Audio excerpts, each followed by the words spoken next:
Hello guys, welcome back. पिछले 100 सालों से इस लड़की ने इस घर को छोड़ने की कोशिश की है, लेकिन हर टाइम उसे एक इनविजिबल वॉल रोक लेती है, क्योंकि कोई उसे देख नहीं सकता और वो इस घर में बहुत सालों से रह रही है। तो उसका सिर्फ एक ही काम होता है, नए टेनेंट्स को तंग करना। वो जानबूझ के इनके पास से गुजरती, जिससे इतनी गर्मी में भी इनकी बॉडी ठंडी हो जाती, और वो जानबूझकर इस घर में आवाजें भी करती है, जिससे ये नए टेनेंट्स डर जाते हैं। उसे लगता है कि उसके सारे दिन ऐसे ही जाने वाले हैं, लोगों को तंग करने में। लेकिन इसी दौरान सेम एज का इस घर में रहने आता है। अपना वार्डरोब संभालते हुए कोल गलती से एक शू के डब्बे को बाहर फेंक देता है। ये दीवार से टकरा जाता है और टकराने से इस दीवार के अंदर से एक छोटा दरवाजा खुलता है। इसके पीछे एक रेड कलर का फोटो एल्बम होता है, और शायद ये इस घर के पहले मालिक का हो सकता है। इस एल्बम के अंदर एक लड़की के फोटो होते हैं बी। इस एल्बम में पैदा होने के बाद से एक हाई स्कूल स्टूडेंट होने तक का सफर इस फोटो एल्बम में कैद होता है, और इसके बाद उसकी कोई फोटो नहीं होती, क्योंकि जब आखिरी फोटो लिया गया था उसके तुरंत बाद ही बी की मौत हो गई थी। इस बात से बी बहुत नाराज होती है, क्योंकि कोल उसके एल्बम में घुस चुका था और उसे बार बार बंद कर रहा था। और कोल दोबारा इस एल्बम को खोलता है और इस एल्बम में से एक रिंग बाहर निकल के गिर जाती है, और कारपेट पे गिरने की वजह से उसका कोई भी साउंड नहीं होता। तो इस रात कोल नोटिस नहीं करता, और अगली सुबह ये अंगूठी कोल के पैरों नीचे आ गई, और कोल इस अंगूठी को उठाकर देखने लगता है, जो कि एक अजीब सी शेप में बना होता है। इस रिंग पे 4 एमरल्ड्स लगे होते हैं, और रोशनी पड़ने पे ये ग्रीन लाइट से चमकते थे। कोल इस अंगूठी को अपनी उंगली पे लगाता है, और अगले ही पल बी उसके पीछे हाजिर होती है। Wow, is that the ring I took from you? What? Oh my God! You just saw me, didn't you? You just saw me. You just saw me.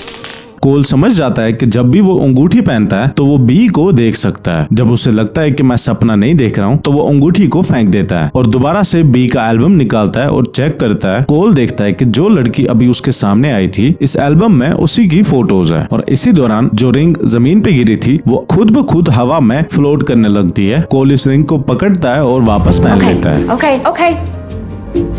Can you please just keep the ring on this time, please?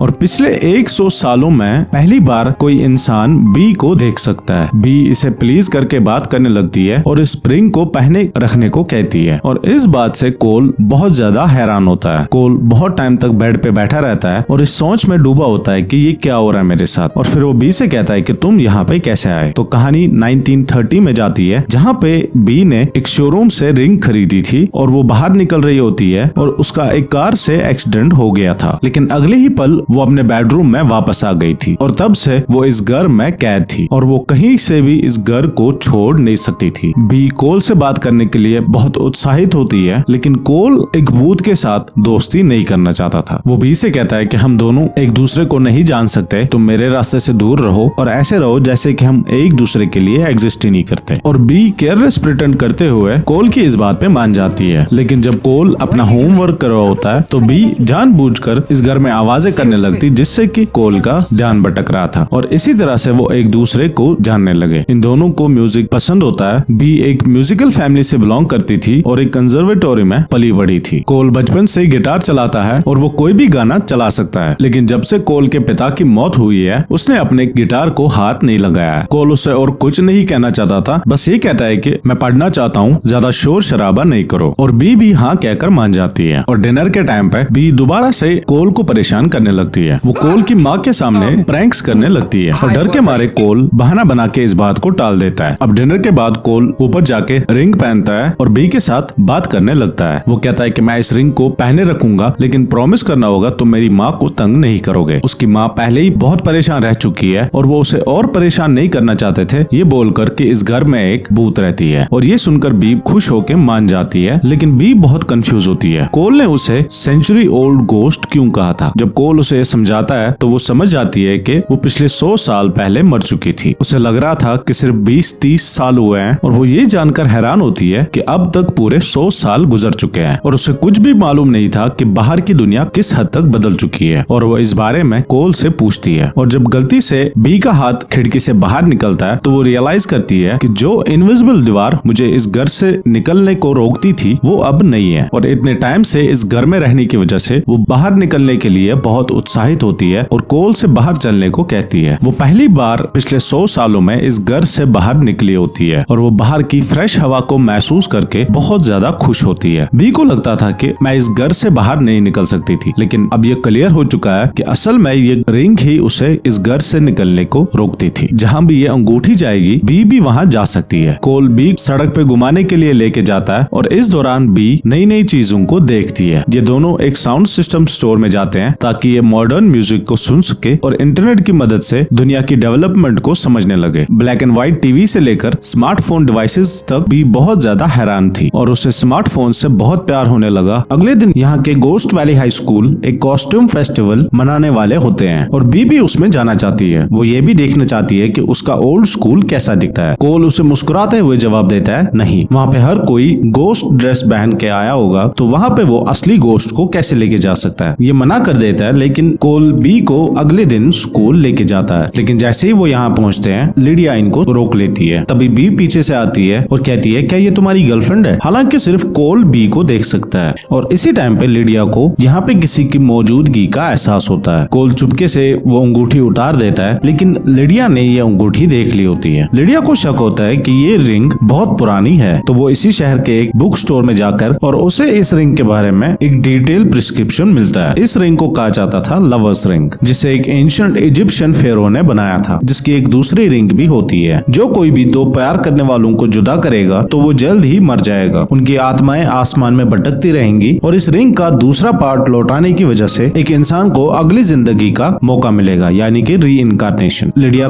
कोल को call करती है और उसे इस ring के बारे में बताती है। कोल भी हाँ कहता है कि हाँ, मेरे पीछे एक भूत पड़ा हुआ था और वो ये जानना चाहता था कि इस रिंग का दूसरा पार्ट कहाँ पे है। और लिडिया ने इस बात का पता लगा लिया था, तो वो अगली अंगूठी न्यूयॉर्क के एक ऑक्शन में बिकने वाली थी और कोल के पास ये चांस होता है कि वो इस रिंग को उस रिंग के साथ लौटा दे और इस तरह से उसे इस गोश्त से छुटकारा मिलेगा। और ये जानने के बाद कोल घर आता है और बी को बोलता है। तो जैसे ही कोल अपने घर का दरवाजा खोलता है तो बी ने इस पूरे कमरे को बहुत अच्छे से सजाया होता है और इनका एक रोमांटिक सा माहौल बनने लगता है। कोल गिटार हाथ में लिए गाने लगता है तो बी सोफे पे देखकर उसे देखने लगती है और इससे कोल को ये यकीन होता है कि बी अपने आत्माओं की दुनिया में बहुत अच्छी जिंदगी गुजार रही है और फिलहाल वो इस रिंग को नहीं लौटाएगा। It's just a silly song. It's not silly. It's beautiful.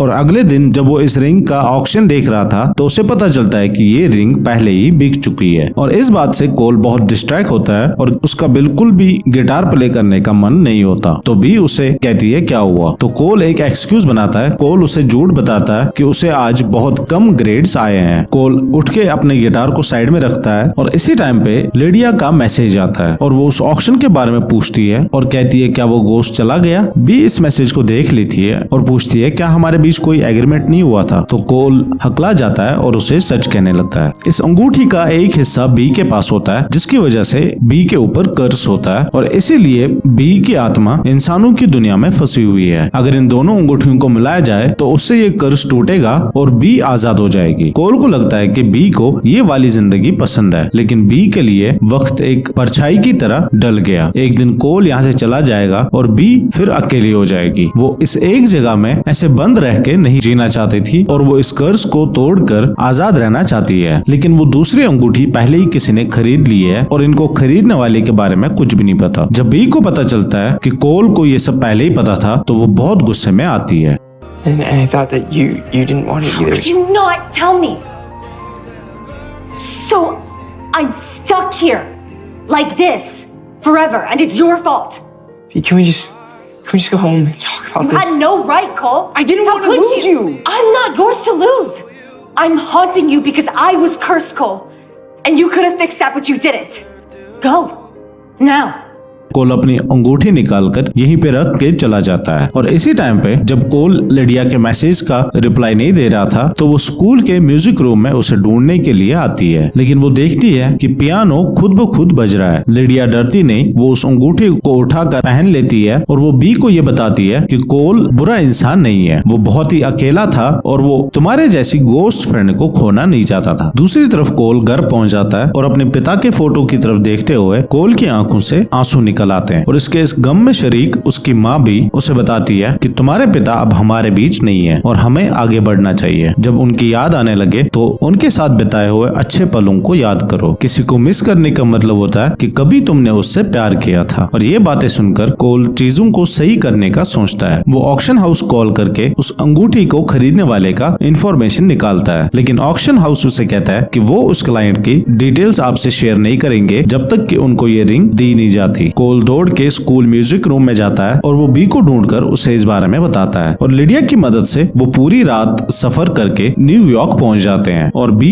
भूत होने की वजह से कहीं भी किसी भी डायरेक्शन में घुस सकती थी और वो कोल के लिए हर कोई दरवाजा खोलती है और ऑक्शन नंबर को फॉलो करते हुए वो उस रिंग को ढूंढ लेते हैं और इसको खोलते ही बी को इस रिंग के हाफ के बारे में याददाश्त वापस आती है। तो कोल बी से कहता है क्या तुम रेडी हो? तो बी सर हिलाते हुए हाँ कहती है। जैसे ही कोल अंगूठी बाहर निकाल रहा था तो बी उसे रोक लेती है। अभी एक काम करना बाकी था और दोबारा उसे कभी दूसरा मौका नहीं मिलेगा। लेकिन जबकि बी एक गोस्ट होती है तो वो फिजिकली इंसानों को टच नहीं कर सकती, लेकिन इस एक किस की वजह से इन दोनों के अंदर एक दूसरे के लिए प्यार कंफर्म होता है। लेकिन कोल अपना डिसीजन बना लेता है। वो अंगूठी निकालकर अपने हाथ में बहुत समय तक रखता है और ध्यान से उसे बॉक्स में रख देता है और इसके बाद कोल यहाँ से निकल के अपने घर वापस आता है। घर लौटकर वो बी की वही एल्बम खोलता है, लेकिन इस बार इस एल्बम के एंड में नए फोटोज ऐड हुए होते हैं। बी अपने कॉलेज से ग्रेजुएट होकर निकली थी और अपनी पसंद की शादी करके इनके 2 बच्चे भी होते हैं और इसी टाइम पे बी अपने आप को दोबारा से उस म्यूजियम में पाती है, यानी कि 1930 में। ये रिंग उसके हाथ में होती है और इस बार वो इस रिंग को उठाकर अपनी जगह वापस रख देती है और इसके बाद उसकी जिंदगी बदल जाती है। जैसे वो म्यूजियम से निकलती है वो उस कार से बचती है जिससे उसका एक्सीडेंट हुआ था